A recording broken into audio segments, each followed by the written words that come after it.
မင်္ဂလာပါစတီးပြောင်အလုပ်ဆိုတာပါလေစတီးပြောင်ပေါ်မှာဘာဖြစ်လို့စီးမဆွဲတာလဲအဲ့ဒီအားလေးကိုတစ်ချက်ပြပြမယ်နော်စတီးပြောင်အလုပ်ဆိုတာကစတီးသားပြောင်ပြောင်လက်ကလေးပေါ့နော်အဲ့ဒီဥစ္စာကိုရင်ထိုးလုပ်တဲ့အခါမှာစတီးပြောင်လက်လို့ချင်တာဖြစ်တဲ့အတွက်ကိုစတီးအမျိုးအစား mirror လို့ခေါ်တယ်နော် mirror MRSUS 330လေးပေါ့နော်အဲ့ဒီစတီးမျိုးစားကိုကျွန်တော်တို့သုံးကြတယ်အဲ့လိုသုံးကြတဲ့နေရာမှာလည်းစတီးကအပြောင်လိုချင်တာမို့လို့စတီးသားအကောင်သုံးပြီးတဲ့နောက်မှာပုံရိပ်ပေါ်တဲ့အချိန်မှာတစ်ခုတတိထားမှာကအစင်းမဖြောင်တတိထားမှာနော်ပုံရိပ်ပေါ်လေးဆိုတာကိုလိုချင်တဲ့ပုံရိပ်ပေါ့နော်ပုံမှာဒီရင်တိုးမှာဆိုလို့ရှိရင်လည်း logo ရှိမယ်နာမည်ရှိမယ်ယာရုရှိမယ်ဒါလေးကိုacid ကိုက်ဖို့အတွက်အရင်ဆုံးပုံရိပ်ပေါ်ကြတယ်မလားအဲ့ခါကြလို့ရှိရင်ကျမတို့ကအဲ့မှာအစင်းရမယ်ပို့တဲ့ချက်တတိထားရမယ်နော်တတိထားပြီးတဲ့အခါပုံရိပ်ပေါ်လာပြီး acid ကိုက်မယ် acid ကိုက်တဲ့အချိန်မှာလည်းထိခိုက်မှုများအောင်တတိထားရမယ်နော်တကယ်လို့ acid ကိုက်တဲ့အချိန်မှာထိခိုက်မှုများသွားတယ်ဆိုလို့ရှိရင်ဒီအစင်းရာကြီးသွားတဲ့အခါမှာကျမတို့တို့အလုပ်ပို့ပြီးတော့ရှုပ်စီတယ်အဆင့်တွေပို့ပြီးတော့များစီတယ်ပေါ့နော်အဲ့ဒါကြောင့်မို့လို့ပါနောက်ပြီးလို့ရှိရင်လည်းအစစ်ကိုက်ပြီးဆေးသွင်းပြီးသွားပြီဆိုလို့ရှိရင်ဆေးသွင်းတဲ့တစ်ချက်မှာလည်းထပ်ပြီးတတိထားရမယ်ဆေးသွင်းတဲ့တစ်ချက်မှာကိုယ့်အတွက်အချိန်လေးလွင့်ရော့စေဖို့ဆိုရင်ဆေးသွင်းတဲ့အချိန်မှာတခါတည်းဆေးကိုပြည့်ရှံနေအောင်သွင်းလိုက်ရမယ်နော်စပီးပြောင်အလုံးမှာဆေးကိုအပြည့်တာသွင်းဘာလို့လဲဆိုတော့မိနစ်လေးကိုက်နိုင်ရင်ပိုကောင်းတယ်ပြီးလို့ရှိရင်ဆေးအပြည့်သွင်းထားပြီးနောက်ဆုံးအဆင့်မှာမလုပ်ရလဲဆိုတော့စတီးသားကိုလည်းပို့ပြီးပြောင်သွားအောင်နောက်ပြီးတော့ဆေးသားကိုလည်းပို့ပြီးပြောင်အောင်ဆိုပြီးတော့နောက်ဆုံးအဆင့်မှာအဝတ်စနဲ့တိုက်ရတာရှိအဝတ်စနဲ့တိုက်တဲ့အချိန်မှာလုံးဝလဲပတ်တဲ့ဆက်အားအရန်ပူတယ်နော်ပူတဲ့အခါကျလို့ရှိရင်စတီးသားကိုပြောင်လုပ်ပေးနိုင်ပေမဲ့ဆေးသားတွေကိုလည်းပူပြီးတော့ထွက်သွားဖြစ်တတ်တယ်ပေါ့နော်အဲ့ဒါကြောင့်မို့ဆေးသားကိုအပြည့်ထည့်ထားတဲ့အခါကျတော့ဆေးကမပါတော့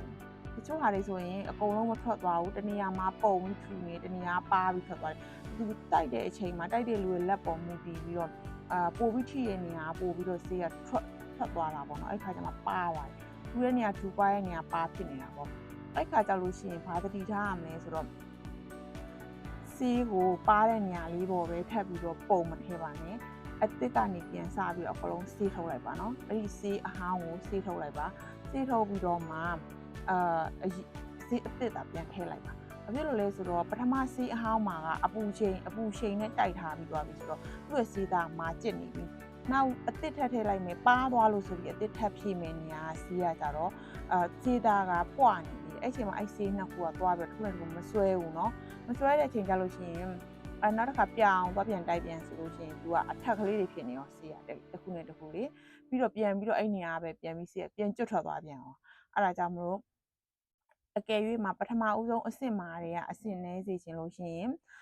ဆေးသားကိုအပြည့်ပြည့်လေးထည့်ထားနိုင်ကောင်းတယ်တကယ်လို့မထည့်ထားနိုင်ဘူးနောက်မှကိုက error ဖြစ်သွားတယ်ဒီလိုမျိုးတိုင်ရင်းနဲ့မှာပါသွားတယ်ဆိုလို့ရှိရင်ဆေးကိုအစအနေတစ်ခါလေးဆေးထုတ်ပလိုက်ပြီးတော့မှအသစ်ပြန်ထည့်ပြီးတော့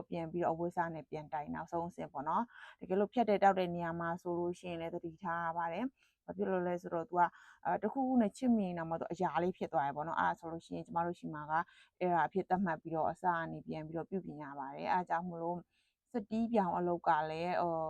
ပြောရမယ်ဆိုလို့ရှိရင်နည်းနည်းလေးလဲလက်ဝင်နေဒါပေမဲ့လုံးဝလှတယ်ပေါ့နော်စတီးမှာဆိုလို့ရှိရင်တော့ပြောင်နဲ့အစင်းနှစ်ခုရှိတာပေါ့အစင်းကကြတော့ဟိုအမှိန်လေးပေါ့နော်အစင်းလေးတိုက်လိုက်တဲ့ခါကျရင်သူအစင်းလေးဖြစ်ပြီးတော့အမှိန်လေးကြိုက်တဲ့လူတွေပေါ့ပြောင်ကကြတော့ပြောင်လက်ကလေးနဲ့ပေါ့နော်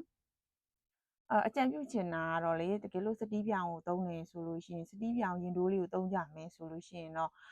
logo ဆိုလဲနည်းနည်းကြီးလေးပြီးတော့နာမည်ဆိုလို့ရှိရင်လည်းနည်းနည်းကြီး font ကြီးလေးနဲ့သုံးတာကောင်းတယ်ပေါ့နော် font အပါးလေးတွေနဲ့ဆိုလို့ရှိရင်စတီးပြောင်ဆိုတော့ပြောင်နေပေါ့အဲ့ခါကျတော့